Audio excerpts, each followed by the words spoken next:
My name is Dale Richardson. I'm the CEO of DSR Caris Consulting Incorporated, a mechanical engineering firm located in North Battleford, Saskatchewan.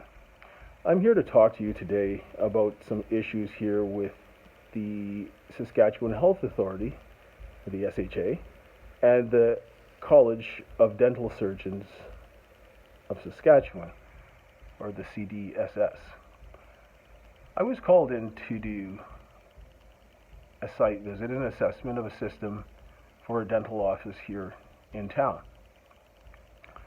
I wanted to see what the system, to assess the system, see what was there, and get some drawings and then make a recommendation based on what was there.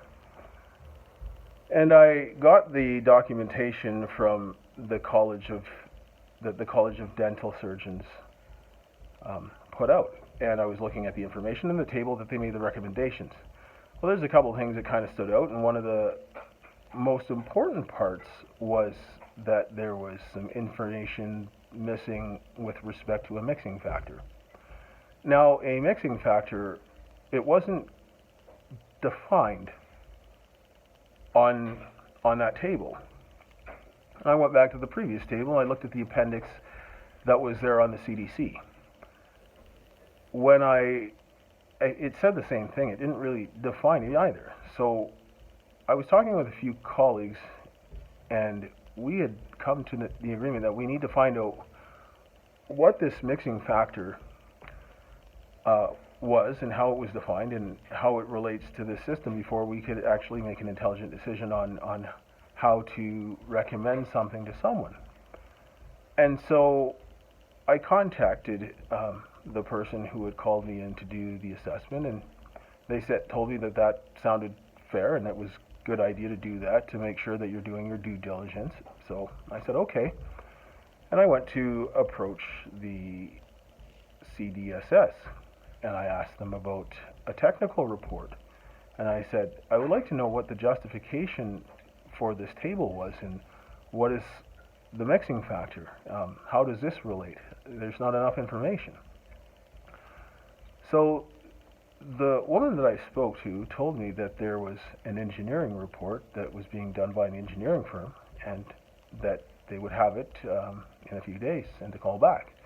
So I called back and they told me that it would be in about a week. After that, I called back in a week and I was directed to the registrar.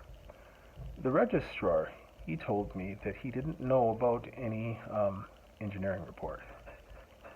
He said that it was an SHA matter, so that he passed it along to me. I mentioned to him that it would be good for them to know what this information is before they pass it along to the dentist. And he said to me that it was the responsibility of the dentist to understand who a qualified consultant was, and that the onus was on them to make that decision. And I said, if someone was being shut down for a few months, they were likely to just want to go with the cheapest person possible if they didn't know what the best route to go was. Because if somebody said, hey, I can do this thing for you for $1,000, and somebody's like, well, this is going to cost $5,000, you're going to say, well, I want to do the thing that's cheaper because I don't have the money to spend.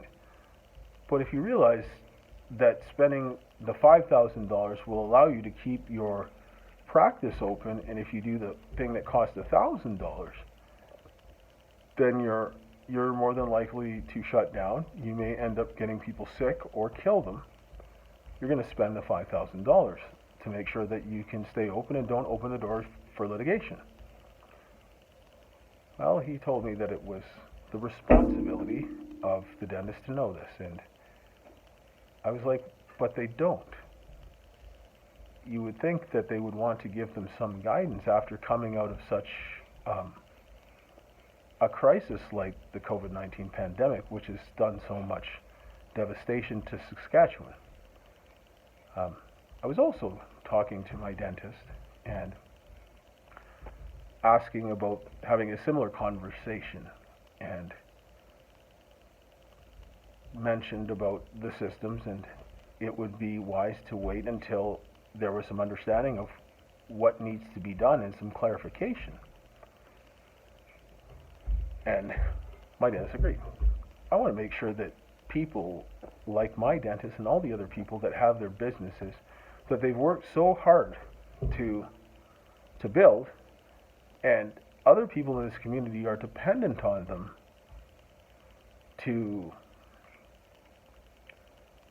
for jobs. I want to make sure that people can continue on with their livelihood. You know, as a mechanical engineering technologist, we're taught about ethics, and you want to make sure that you bring that ethical responsibility into everything that you do.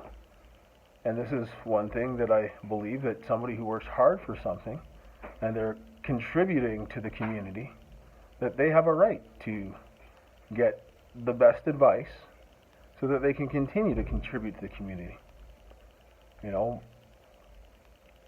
that's what I believe. So after speaking with the gentleman, I believe his name is Milton, I can't think of that right now, but that may be it. If I'm wrong, I apologize. I'll just call him the gentleman from the registrar at the CDSS, just for clarification, because I can't say that with certainty right now. And then I went and spoke to the SHA. And when I spoke to the SHA, I was referred over to the business response team. When I spoke to the business response team, I received an email that said, inquired if that was in fact the table I was talking about. So I sent a copy of the table and I highlighted it and I forwarded it over to them. And that was the last I heard from a few weeks ago. So yesterday, I sent out a letter. It was addressed to the Prime Minister, all the leaders of the parties, federal parties, numerous members of the Liberal Party, and some of the members of the opposition, all the ministers, also to a large number of senators, as well as members of the Saskatchewan government, and members of the North Battleford City Council, including the mayor. I've yet to receive a response. I've also sent this information also over to CTV, CBC, CNN, Fox News, CBC, Global News, from coast to coast, to show that the science that they have provided is incorrect. It was incomplete. Not having the mixing factor with that chart is bad engineering practice, and it is not good science. They are placing out science that is misleading, that is not in the best interests of the people of Saskatchewan. They are not serving the interests to help mitigate the spread of disease. The SHA and the Minister of Health have endorsed these things that are not going to mitigate the spread of disease. They are only going to cause problems because it is incomplete and it is incorrect. Rather than reporting this, the media has decided to place more emphasis on COVID-19 today, when they've gotten this from coast to coast. So when they say believe the science, they're actually telling you a lie, because the science does not agree with what they have put out.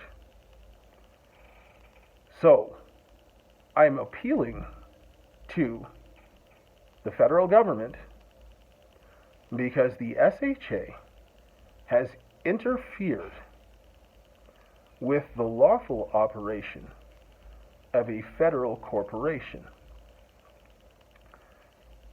There are laws that protect federal corporations.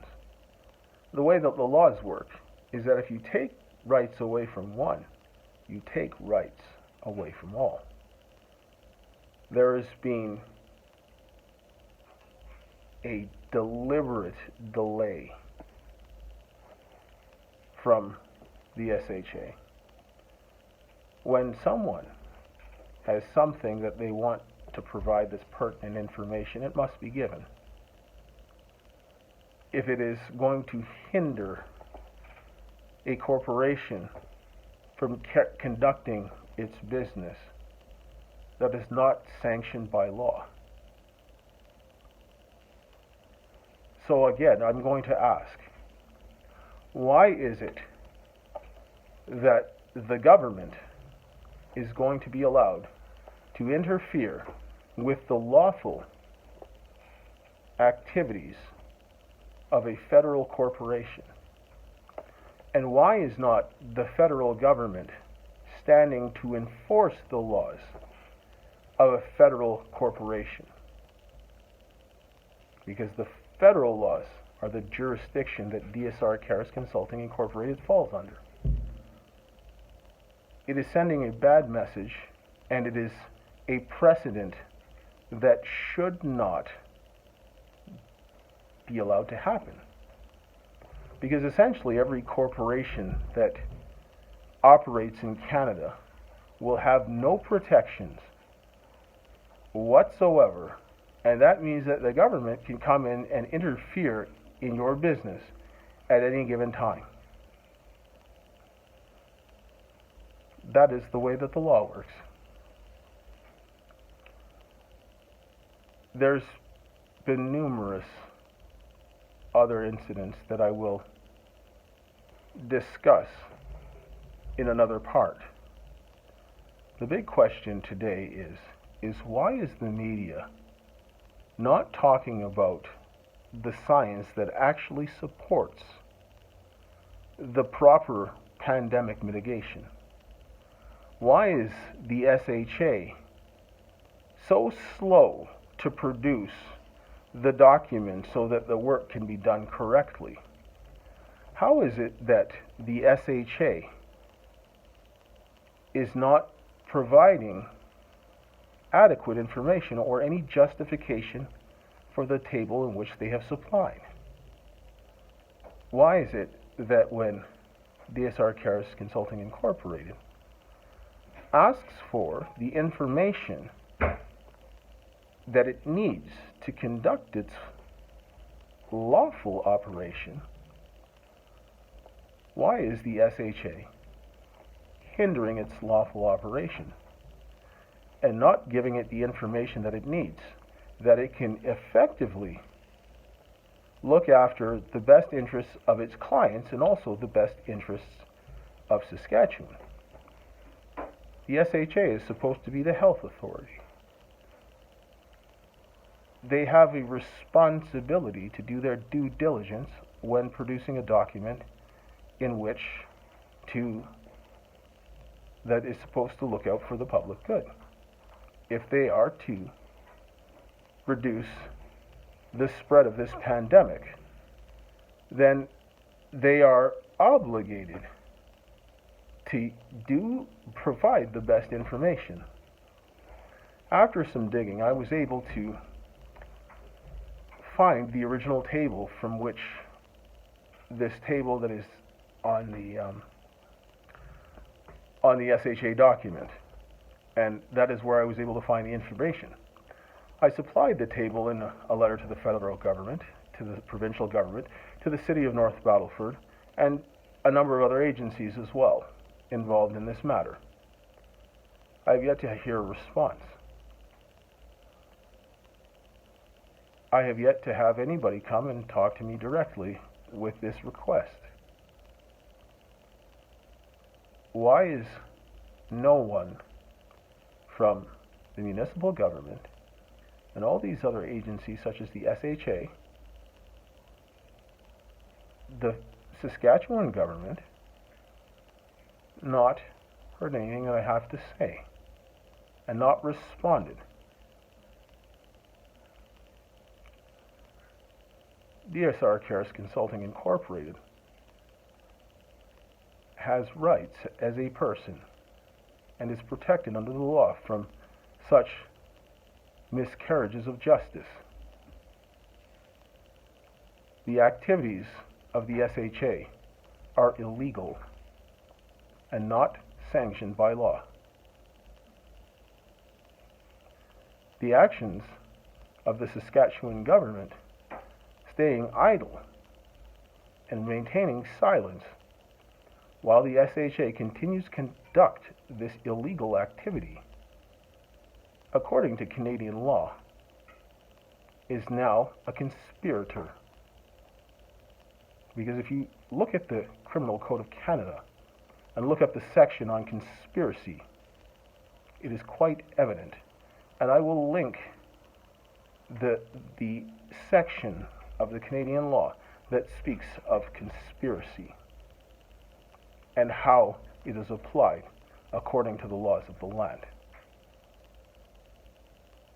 Again, the media is failing to report on the science that they tell the public to trust.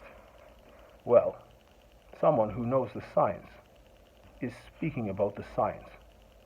So trust the science that is spoken by DSR Caris Consulting Incorporated, a federal corporation. I am awaiting a response with this matter and this violation of the rights of DSR Caris Consulting Incorporated. That is all for today. Thank you.